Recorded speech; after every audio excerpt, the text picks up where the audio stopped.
ಸ್ನೇಹಿತರೆ, ದಿಟ್ಟತನದ ಮತ್ತೊಂದು ವಿಡಿಯೋಗೆ ಸ್ವಾಗತ. ಏರಿಯಾ 51 ಪ್ರಪಂಚದ ಅತಿ ನಿರ್ಬಂಧ ಸ್ಥಳಗಳಲ್ಲಿ ಇದು ಮೊದಲನೇ ಸ್ಥಾನ ಪಡೆದಿದೆ.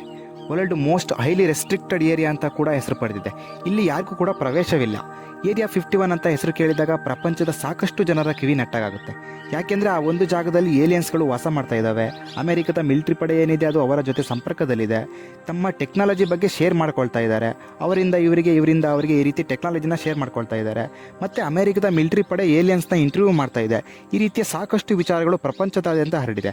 ಅಂದರೆ ಏಲಿಯನ್ಸ್ಗಳು ಉಪಯೋಗಿಸ್ತಿರುವಂಥ ಟೆಕ್ನಾಲಜಿ ಏನಿದೆ ಅದನ್ನು ಅಮೆರಿಕದ ಮಿಲಿಟರಿ ಪಡೆ ಅವರಿಂದ ಶೇರ್ ಮಾಡಿಕೊಂಡು ಅದೇ ರೀತಿಯ ಟೆಕ್ನಾಲಜಿ ಬಿಲ್ಡ್ ಮಾಡ್ತಾ ಇದೆ ಎಂಬ ವಿಷಯವನ್ನು ಸಾಕಷ್ಟು ಜನ ಇವತ್ತಿಗೂ ಕೂಡ ನಂಬ್ಕೊಂಡಿದ್ದಾರೆ.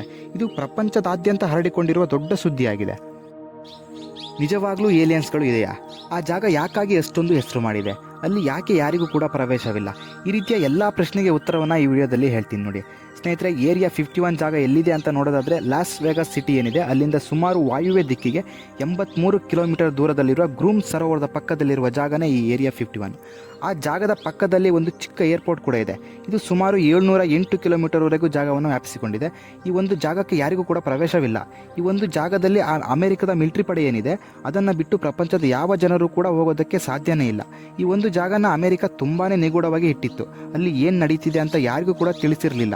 ಇದರಿಂದ ಜನರಿಗೆ ತುಂಬಾ ಕುತೂಹಲ ಹೆಚ್ಚಾಯಿತು. ಅಲ್ಲಿ ಏನು ನಡೀತಿದೆ ಅಂತ ನೋಡೋದಕ್ಕೆ ತುಂಬ ಜನ ಹೋಗ್ತಾಯಿದ್ರು. ಆದರೆ ಆ 708 ಕಿಲೋಮೀಟರ್ ವ್ಯಾಪ್ತಿ ಏನಿದೆ ಅದರೊಳಗೆ ಯಾರಿಗೂ ಕೂಡ ಎಂಟ್ರಿ ಇರಲಿಲ್ಲ. ಅವರೇನಿದ್ರು ಆ ಬಾರ್ಡರಿಂದ ಈಚೆನೇ ನಿಂತ್ಕೊಳ್ಬೇಕಿತ್ತು.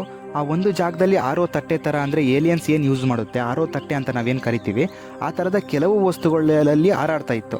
ಅದನ್ನು ನೋಡಿದ ಈ ಜನ ಏನು ಅಂದ್ಕೊಂಡ್ರು ಅಂದರೆ ಇದು ನಿಜವಾಗ್ಲೂ ಏಲಿಯನ್ಸ್ಗಳು ಇರ್ಬೋದು, ಇಲ್ಲಿ ಏಲಿಯನ್ಸ್ಗಳು ವಾಸ ಮಾಡ್ತಾ ಇವೆ ಮತ್ತು ನಮ್ಮ ದೇಶದ ಮಿಲಿಟರಿ ಪಡೆ ಅವರ ಜೊತೆ ಸಂಪರ್ಕದಲ್ಲಿದ್ದಾರೆ ಅಂತ ಆ ದೇಶದ ಜನ ನಂಬೋದಕ್ಕೆ ಶುರು ಮಾಡಿದ್ರು. ಸ್ನೇಹಿತರೆ, ನಮ್ಮ ದೇಶದಲ್ಲಿ RTI ಇದೆಯಲ್ಲ, ಅಂದರೆ ರೈಟ್ ಟು ಇನ್ಫಾರ್ಮೇಷನ್, ಈ ಥರದ ಒಂದು ಸೌಲಭ್ಯ ಅಮೆರಿಕದಲ್ಲೂ ಕೂಡ ಇದೆ.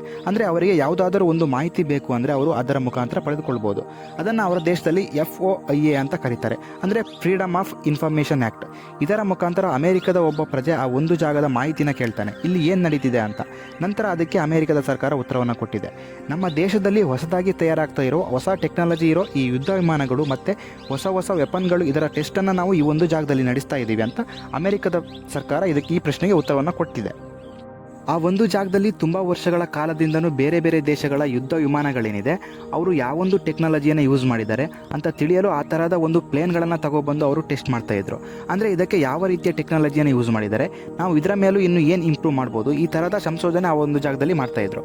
ಈ ಥರ ಮಾಡಿನೇ ಅವರು ಇಂದು ಪ್ರಪಂಚದಲ್ಲಿ ನಂಬರ್ 1 ಏರ್ಫೋರ್ಸ್ ಆಗಿ ಹೊರಹೊಮ್ಮಿದ್ದಾರೆ. ಇದ್ಯಾವುದು ಗೊತ್ತಿರೋದು ಅಲ್ಲಿನ ಮೂರ್ಖ ಜನ ಏನಿದ್ದಾರೆ ಅವರು ಅದು ಏಲಿಯನ್ಸ್ ಜಾಗ ಅಂತ ಮಾತಾಡೋದಕ್ಕೆ ಶುರು ಮಾಡಿದರು. ಅಲ್ಲಿ ಯಾವ ಏಲಿಯನ್ಸ್ಗಳು ಕೂಡ ಇಲ್ಲ. ನೀವು ಇದುವರೆಗೂ ಇಂಟರ್ನೆಟ್ಗಳಲ್ಲಾಗಲಿ ಅಥವಾ ನೀವು ನೋಡಿರೋ ವಿಡಿಯೋಗಳಾಗಲಿ ಫೋಟೋಗಳಾಗಲಿ ಕಂಪ್ಲೀಟ್ ಫೇಕ್ ವಿಡಿಯೋಗಳು. ಇದುವರೆಗೂ ಒರಿಜಿನಲ್ ಏಲಿಯನ್ಸ್ ಫೋಟೋ ವಿಡಿಯೋ ಪ್ರಪಂಚದಲ್ಲಿ ಯಾವ ದೇಶಕ್ಕೂ ಕೂಡ ಸಿಕ್ಕಿಲ್ಲ. ಇವತ್ತಿಗೂ ಕೂಡ ಅಮೆರಿಕದ ಪ್ರಜೆಗಳು ಅದು ಏಲಿಯನ್ಸ್ಗಳು ಇರುವ ಸ್ಥಳ ಅಂತ ತುಂಬ ಜನ ನಂಬಿದ್ದಾರೆ. ಆ ಒಂದು ಜಾಗನ ಟೂರಿಸಂ ಪ್ಲೇಸ್ ಥರ ಕೂಡ ಮಾಡ್ಕೊಂಡಿದ್ದಾರೆ. ಅಲ್ಲಿ ಎಂಟ್ರಿ ಇಲ್ಲ ಅಂದರೂ ಕೂಡ ಹೋಗಿ ಫೋಟೋ ತೆಗೆಸ್ಕೊ ಬರ್ತಾರೆ. ಅದೇ ಅವರಿಗೊಂದು ಹೆಮ್ಮೆ ರೀತಿ ಆಗಿ ಹೋಗಿದೆ. ಆದರೆ ಅಮೆರಿಕ ಕೊಟ್ಟ ಈ ಒಂದು ವರದಿಯನ್ನು ನೋಡಿ ಅವರಿಗೆ ತುಂಬ ಶೇಮ್ ಆಯಿತು ಅಂತಲೇ ಹೇಳ್ಬೋದು. ಯಾಕಂದರೆ ನಾವಿಷ್ಟು ಬಕ್ರ ಆದ್ವಿ ಅಂತ ಅವರಿಗೇನೆ ಅನಿಸಿರುತ್ತೆ. ಮತ್ತು ಅಮೆರಿಕ ಇದುವರೆಗೂ ನಡೆಸಿರೋ 900ಕ್ಕೂ ಹೆಚ್ಚು ಅಣು ಪರೀಕ್ಷೆಯಲ್ಲಿ ಸುಮಾರು 728 ಪ್ರಯೋಗಗಳು ಈ ಒಂದು ಜಾಗದಲ್ಲೇ ನಡೆದಿರೋದು. ಅಂದರೆ ಈ ಏರಿಯಾ 51 ಏನಿದೆ ಇದೇ ಜಾಗದಲ್ಲಿ ನಡೆದಿರೋದು. ಈ ಜನರ ಮೂರ್ಖತನನೇ ಬಂಡವಾಳ ಮಾಡಿಕೊಂಡ ಅಮೆರಿಕ ದೇಶ ಕೆಲವು ನಿರ್ದೇಶಕರೇನಿದ್ದಾರೆ ಅವರು ಸಿನಿಮಾದಲ್ಲೂ ಕೂಡ ಇದು ಏಲಿಯನ್ಸ್ ಇರುವ ಜಾಗ ಅಂತಲೇ ತೋರಿಸಿದರು. ಅದರಲ್ಲಿ the X-Files, independence day, Paul, ಈ ಥರ ಸಿನಿಮಾಗಳೆಲ್ಲ ಬಾಕ್ಸ್ ಆಫೀಸ್ನ ಕೊಳ್ಳೆನೇ ಹೊಡೆದು ಅಷ್ಟೊಂದು ಕಲೆಕ್ಷನ್ ಮಾಡಿವೆ. ಮತ್ತು ಈ ಅಮೆರಿಕ ದೇಶದ ಕೆಲವು ಪ್ರಜೆಗಳೇನಿದ್ದಾರೆ ಅವರು ಸಿನಿಮಾದಲ್ಲಿ ಬರೋದು ನಿಜವಾಗಿಯೂ ಪ್ರಪಂಚದಲ್ಲಿ ನಡೆಯುತ್ತೆ, ಈ ಥರದ ಒಂದು ಜೀವಿ ಇತ್ತು ಅಂತ ನಂಬೋರು ತುಂಬ ಜನ ಇದ್ದಾರೆ. ಅವರು ಇವತ್ತಿಗೂ ಕೂಡ ಆ ಒಂದು ಜಾಗ ಏಲಿಯನ್ಸ್ ಇರುವಂಥ ಜಾಗ ಅಂತ ತುಂಬ ಜನ ನಂಬ್ಕೊಂಡಿದ್ದಾರೆ. ಈ U2 ವಿಮಾನಗಳೇನಿದೆ ಅವೆಲ್ಲ ನೋಡೋದಕ್ಕೆ ಏಲಿಯನ್ಸ್ ತಟ್ಟೆ ಥರನೇ ಕಾಣಿಸುತ್ತೆ. ತುಂಬ ದೂರದಿಂದ ನೋಡಿದಾಗ ಅದು ಈ ಏಲಿಯನ್ಸ್ ಉಪಯೋಗಿಸೋ ಆರುವ ತಟ್ಟೆ ಏನಂತ ಕರಿತೀವಿ ಅದೇ ಥರ ಎಲ್ರಿಗೂ ಕಾಣಿಸುತ್ತೆ. ಇದನ್ನು ನೋಡಿದ ಅಲ್ಲಿನ ಜನ ಇದು ಏಲಿಯನ್ಸ್ ಉಪಯೋಗಿಸುವ ಆರುವ ತಟ್ಟೆ ಅಂತಲೇ ಅಂದ್ಕೊಂಡು ಈ ರೀತಿ ಎಲ್ಲ ಮಾತಾಡೋದಕ್ಕೆ ಶುರು ಮಾಡಿಕೊಂಡ್ರು.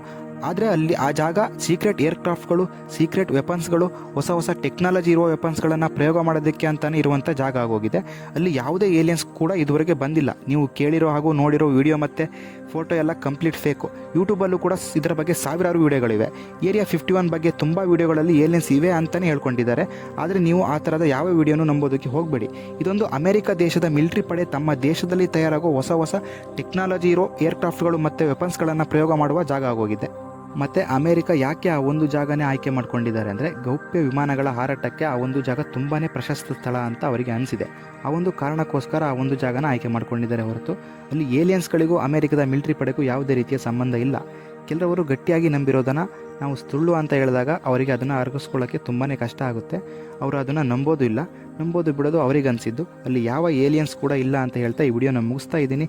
ಈ ವಿಡಿಯೋ ಬಗ್ಗೆ ನಿಮಗೇನು ಅನಿಸುತ್ತೆ ಕಾಮೆಂಟ್ ಮಾಡಿ, ಸಬ್ಸ್ಕ್ರೈಬ್ ಆಗೋದನ್ನು ಮರಿಬೇಡಿ.